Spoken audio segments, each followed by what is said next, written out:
So I'm riding around with Tim. He's showing me pieces of land that he's cleared. We just came down this hill right here, which is pretty scary, actually. Well, take me around and show me.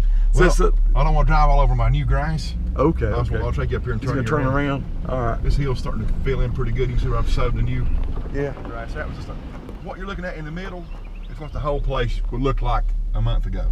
Wow. And in the middle there is what it looked like. Yeah, where the Are you clearing this with your bulldozer or your bulldozer, my excavator? Yeah. Just trying to make well, you have put some nice little grass there and all. Yeah, that's good. Anyway, I don't want to drive up, but you can see.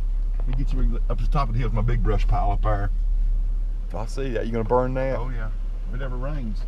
You gotta wait till it rains first. Yeah. It's just so dry, I'm afraid I'll set the woods on fire. Understood. I'm hoping to get me some cows. You know, this field and that one over there, I'm gonna fence it in and make me a little cow pasture. That's what I hope to do someday.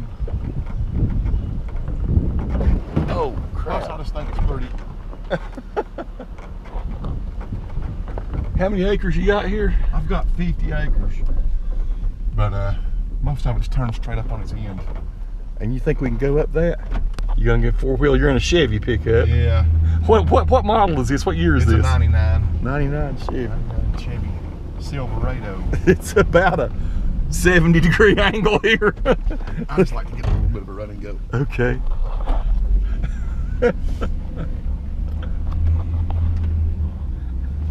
All right, there's the hill.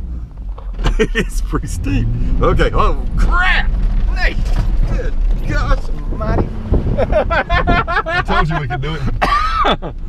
That jarred me pretty good. That's awesome. This ain't the smoothest field I've ever been. No, it's not smooth. What kind of bird is that flying? Gigantic hawk, Billy. That's a big hawk, ain't it? Wow. Oh, red tail. Yeah. I'll be darned. That was a big one, man. They're bush hogged this field last week. It was up, knee high, and now they're in here. They can find the mice. They're hunting Mice. Yeah. Like where I've got this brush cut off here. Yeah. I'm gonna go ahead and take those trees out and make my field just a little bit wider where it runs down that ridge. And I'm gonna clear it all the way up to the road so that when you're coming in, you can look down here and see the field. So there is your road right there. Yeah, that's where we just came down just a second ago.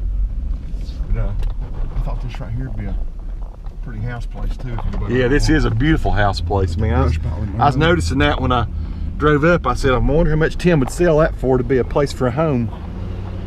You see, you're looking right at Mount Silo through that notch there, ain't you? Wow. And I like this looking down over the field here. Yeah, it's pretty. Plus you're out of the wind and stuff too. Yeah. It's a whole lot better as far as beautiful piece of property, brother. Climate goes than my place is. Mine's just so windy in the winter.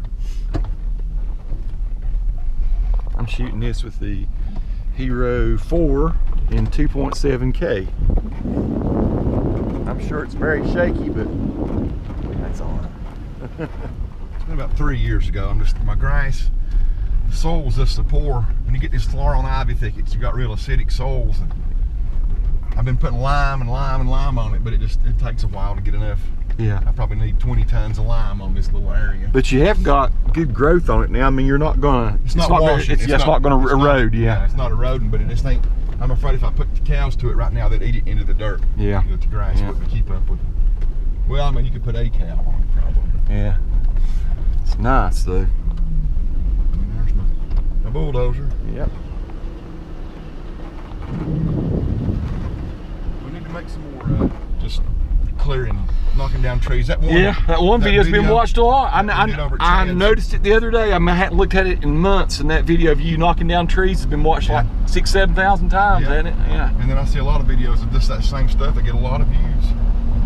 Well, it's cool to watch. I worked this road was real washboarded out, and that's why I got my dozer here. I brought my dozer and graded my driveway with it. That's why it's fairly smooth now. Yeah, it's nice. It's nice. It's much better than it has been. And then I put a bunch of gravel on that. Put gravel on this too, but I put a different gravel on my road. This is called Cascade Lane, and there's actually, was there one more house up here beside you? There's one more house. Yeah, there's 3 other people's got right of way to it, but there's only one house.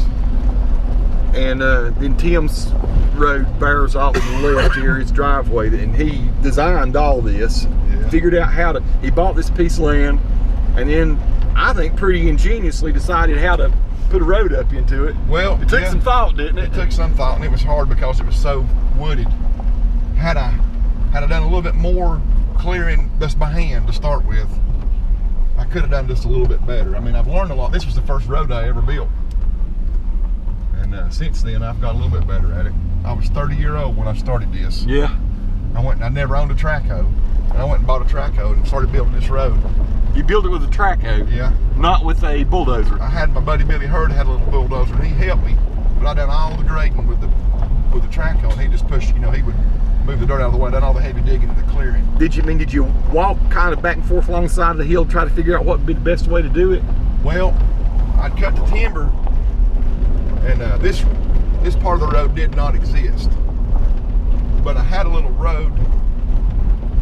You can't tell it now, it's growed back up. When we cut the timber, it went right off this ridge right here. Yeah. Had a little trail that went back down to my parking lot down there before we loaded the logs. And so this part of the road right here was there. And I got to looking at it, and it dead ended up there about that next curve, but I looked and I said, well, if I was up this high, it'd help me about getting to the top. And so I built this back. I walked that out and seen that it come out just a darn near flat road going back. Yeah.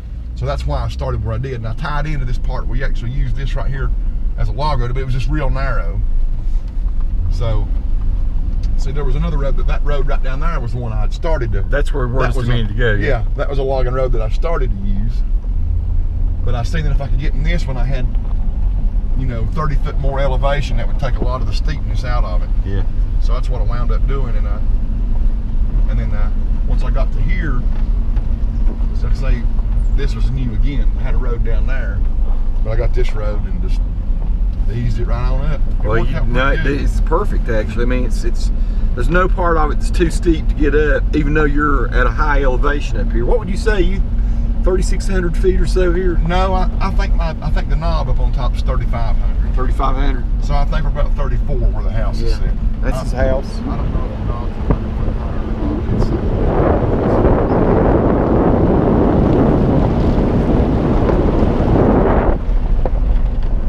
not. He has an awesome barn over there, which I love the barn. It's killer. Big old barn. Yeah, it's.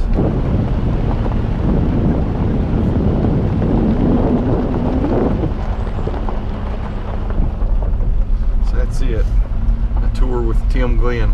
New video for the Tim Glenn YouTube site. Yeah. It's about time. It is. We'll do something better, more exciting than this, though. I apologize to everybody. No, that's fun. I haven't had time. Well, they got to know about your world, man. Yeah. All right, that's from Tim.